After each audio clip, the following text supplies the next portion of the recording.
Hello, today we're going to do a video series on the Deadlift Lockout. This is going to be part one of a two-part series, and we're going to discuss errors that occur in your lockout and your pull. The first thing we're going to do though is we're just going to talk about just some fundamentals of what's going on in your deadlift. When you deadlift, you're picking a bar up off the floor and ending in an erect position just like so. That's all a deadlift is. All I've done is pick something up off the floor and stood all the way up with it.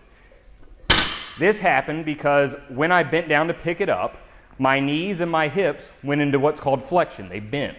Okay? Simple to understand. And when I stood up, they extended. They got straighter. You can see that the hips and the knees are fully locked out in this position. But they have to lock out simultaneously for your deadlift lockout to be successful or to be as good as it can be. So let's talk about the most common error that exists in a deadlift lockout. That's called hitching.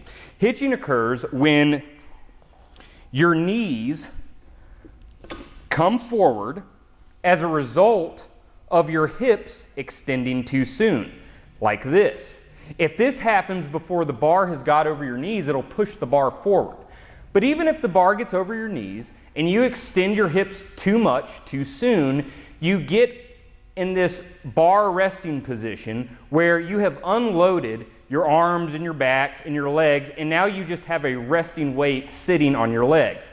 This means you'll kind of go in and out of your pull and hitch the thing up like so.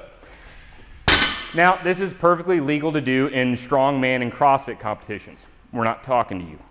But this does create a disadvantageous position for those that are just trying to get stronger, and it takes you out of balance a little bit. Your back angle is not in the right place because the bar should be gliding up your legs, and all the weight of the bar should be loaded on the system, not resting on your thigh. So to avoid hitching, one thing that you can do is, once you've identified that that's what you're doing, is think about just staying over the bar longer. When I say staying over the bar, I'm going to preserve my back angle just a little longer than I think I should.